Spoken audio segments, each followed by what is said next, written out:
Hello guys, आज मैं आप लोगों के साथ डिस्कस करने वाली हूँ ऐसे 550 जो कि बात करता है रिलेटेड पार्टी के बारे में। Meaning of a related party क्या होता है? पहला, जो कि डिफाइन है एप्लीकेबल एफआरएफ में। दूसरा, अगर वो एप्लीकेबल एफआरएफ में क्या नहीं है, डिफाइन नहीं है, तो रिपोर्टिंग एंटिटी का क्या है, कंट्रोल है या फिर सिग्निफिकेंट इन्फ्लुएंस है अदर एंटिटी में, चाहे वो इनडायरेक्टली हो या फिर डायरेक्टली हो, या फिर वाइस वर्सा अनदर एंटिटी का रिपोर्टिंग एंटिटी पे क्या है, कंट्रोल है या फिर सिग्निफिकेंट इन्फ्लुएंस है डायरेक्टली या फिर इनडायरेक्टली।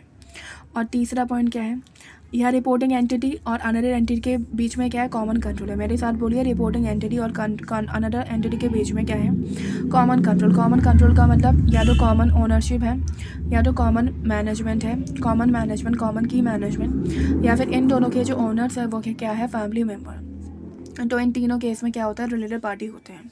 अब इसका डेफिनेशन देखते हैं डेफिनेशन रिलेटेड पार्टी का। Related party define in applicable offer है। दूसरा, if related party are not define in applicable FRF, अगर जो रिलेटेड पार्टी है वो डिफाइन नहीं है एज पर एप्लीकेबल एफआरएफ, तो उस केस में रिपोर्टिंग पार्टी का क्या है, कंट्रोल और सिग्निफिकेंट इन्फ्लुएंस है किस पे, अनदर एंटिटी पे। Reporting party has a control and significant influence over a another entity which whether directly या फिर इनडायरेक्टली। दूसरा, another entity have a control या फिर significant influence over the reporting entity, तो वो क्या, इसको क्या माना जाएगा, रिलेटेड पार्टी माना जाएगा। या फिर दोनों के बीच में क्या है, कॉमन कंट्रोल है। Reporting entity and another entity have A common control. Common control कैसा है, कॉमन ओनरशिप है, कॉमन मैनेजमेंट है, या फिर ओनर्स क्या है, फैमिली मेम्बर्स है। उसके बाद है कुछ रिकॉर्ड्स एंड डॉक्यूमेंट जिससे कि ऑडिटर पता कर सकता है कि रिलेटेड पार्टी है कि नहीं है। Mention some records and document that में provide information about a related party. और हाउ कैन एन ऑडिटर जो है वो कैसे वेरीफाई करेगा existence of related party relationship और ट्रांजेक्शन। इसके लिए आपको याद रखना है, कॉन्ट्रैक्ट एग्रीमेंट से रिलेटेड 3 पॉइंट है। उसके बाद क्या है, 5I। क्या है, 5I, contract agreement. Contract agreement किसके साथ, पहला TCWG मैनेजमेंट के साथ, या फिर कॉन्ट्रैक्ट एग्रीमेंट जो कि not in the ordinary course of the business of the entity, या फिर रीनेगोशिएटेड। 5I जो है ऑडिटर चेक करेगा। 5I आई, पहला आई है आपका ITR, दूसरा आई है इंटरनल ऑडिट रिपोर्ट, उसके बाद आई insurance policy, life insurance policy, आई इन्वॉइस क्या, कौन सा इन्वॉइस, रिसीव प्रोफेशनल एडवर्टाइजर, और investment record and pension. 2 point आपको एक्स्ट्रा याद रखना है जो कि minutes book of the meeting और the share holder register.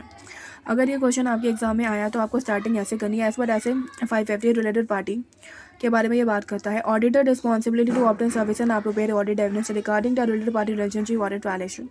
There are some records and document which में provide information about related party relationship and transaction. उसके बाद जो सारे पॉइंट्स मैंने आपको ऊपर बताए वो आपको एक्सप्लेन कर देना है। कॉन्ट्रैक्ट एंड एग्रीमेंट से रिलेटेड 3 पॉइंट, 5I से रिगार्डिंग 5 पॉइंट है, उसके बाद 2 पॉइंट एक्स्ट्रा जो कि minutes book of the meeting and share holder register.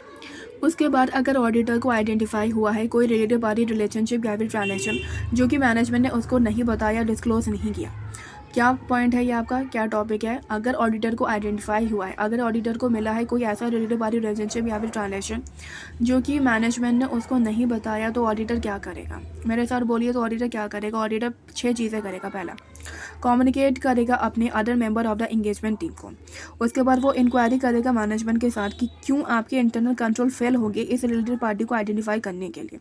उसके बाद वो रिक्वेस्ट करेगा मैनेजमेंट को कि क्या रिक्वेस्ट करेगा कि प्लीज़ आप इस ट्रांजेक्शन से रिगार्डिंग क्या करो, आइडेंटिफाई करो सारी चीज़ें को। उसके बाद ऑडिटर परफॉर्म करेगा SAP मतलब सब्सटेंसिव ऑडिट प्रोसीजर। उसके बाद ऑडिटर क्या करेगा, आइडेंटिफाई करेगा कि ऐसा तो कोई दूसरा रिलेटेड पार्टी तो नहीं है जो कि मैनेजमेंट ने मुझको क्या नहीं किया, डिस्क्लोज नहीं किया या फिर नहीं बताया। उसके बाद ऑडिटर जो है इसका इम्पैक्ट देखेगा अपने ऑडिट पे। Okay, communicate this matter to the other member of the engagement team. Second point, inquiry करेगा मैनेजमेंट के साथ, inquiry from the management that why there internal control are fail to identify the related party. उसको auditor क्या करेगा, request करेगा management को, request to management. उसके बाद ऑडिटर परफॉर्म करेगा SAP substantive audit procedure. Auditor will identify if there is any other related party that not disclose by the management. And last is the impact on a audit. अगर ये question आपके top मतलब exam में आया तो आप कैसे starting करोगे। आप बोलोगे एज पर ऐसे 550 जो कि हेड रिलेटेड पार्टी के बारे में बात करता है। Auditor responsibility to obtain the sufficient appropriate audit evidence regarding the related party relationship और translation. If auditor identify any related party relationship और translation which is not disclose by the management, then auditor क्या करेगा। Auditor shall communicate this matter to the other member of the engagement team. Second, auditor shall inquiry with the management that why there internal controls are fail to identify related party relationship और related party translation. उसके बाद वो request करेगा management को। Auditor request to the management to identify the translation related to the new identified related party. उसके बाद auditor क्या करेगा, परफॉर्म करेगा sap substantive audit. Auditor shall perform the sap substantive audit procedure और new identified related party. जो भी new identified related party है उस पर वो परफॉर्म करेगा सब्सटेंसिव ऑडिट प्रोसीजर। उसके बाद auditor shall identify if there is any another related party that management not disclose और identified.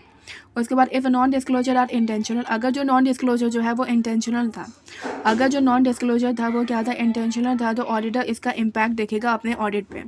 If the non disclosure are intentional then auditor shall determine it impact on the audit. Auditor क्या करेगा, determine करेगा इसका impact अपने audit पे। उसके बाद दो न्यू टॉपिक है आपके ऐसे 550 में, वो आपको देखना है।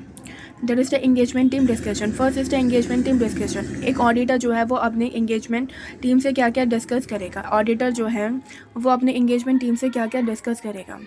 वो जो है वो 5 चीज़ें डिस्कस करेगा। क्या डिस्कस करेगा, 5 चीज़ें। निमोनिक्स आपको याद रखना है, NRPCI।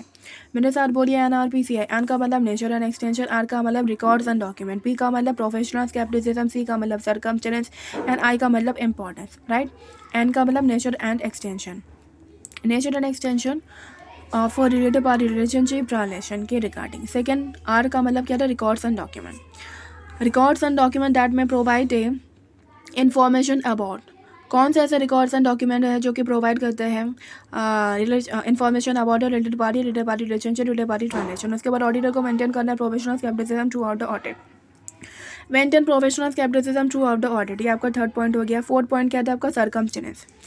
Circumstance indicating related party relationship and translation are not disclose to the auditor. कौन सा ऐसा सर्कमस्टेंस है, मतलब जो कि ऑडिटर को डिस्क्लोज नहीं किए गए हैं रिलेटेड पार्टी रिलेशनशिप और ट्रांसलेशन के रिगार्डिंग। आई का मतलब इंपॉर्टेंस, की कितना इंपॉर्टेंस मैनेजमेंट और TCWG जो है वो मेंटेन करती है इंटरनल कंट्रोल के regarding. How much importance is given by जो कि दे रही है। How much importance is given by the management and TCWG to maintain the internal control. किस इंटरनल कंट्रोल किसके रिगार्डिंग, आइडेंटिफिकेशन, रिलेटेड पार्टी को आइडेंटिफाई करना, उसकी अकाउंटिंग करना, उसका डिस्क्लोजर करना। Identification, accounting and disclosure of a related party relationship and transaction. तो ये कौन सा पॉइंट है आपका कि ऑडिटर जो है वो क्या क्या डिस्कस करेगा एंगेजमेंट टीम से। उसके बाद का टॉपिक है बच्चों, अगर ऑडिटर को कोई ऐसा रिलेटेड पार्टी ट्रांसलेशन मिला जो कि आउटसाइड था बिजनेस कंपनी के का जो नेचर था ना, उसका जो बिजनेस था उससे आउटसाइड था, तो ऑडिटर क्या करेगा। If a significant related party translation is outside the nature of the business, auditor 2 काम करेगा। पहला तो वो चेक करेगा कॉन्ट्रैक्ट को और सी मतलब देखेगा, चेक द कॉन्ट्रैक्ट एंड सी, देखेगा क्या देखेगा कि भाई बिजनेस ने ये ट्रांसलेशन क्यों किया। दूसरा, ये जो ट्रांसलेशन किया है, ये जो टर्म था क्या वो मैच हो रहा है जो कि मैनेजमेंट ने एक्सप्लेन किया है। उसके बाद ये जो ट्रांसलेशन है क्या है, ये जो ट्रांसलेशन है क्या वो रिकॉर्ड और डिस्क्लोज किया गया है एज पर एप्लीकेबल FRF। दूसरी चीज़ ऑडिटर ऑब्टेन करेगा सफिशिएंट अप्रोप्रिएट ऑडिट एविडेंस कि ये जो ट्रांसलेशन है वो प्रॉपर्ली ऑथोराइज था और प्रॉपर्ली क्या था, अप्रूव्ड था। तो देखिए, if a significant related party transaction is outside the nature of the business of the entity, check the contract and see why the business did the transaction, whether the terms match what management explain, and whether the transaction is recorded and disclosed as per the applicable FRF. Second, obtain sufficient appropriate audit evidence that the transaction are properly authorized and approved. जो transaction है वो properly authorized है, approved है। Okay बच्चों, आज के लिए इतना ही था। Thank you so much for watching my video.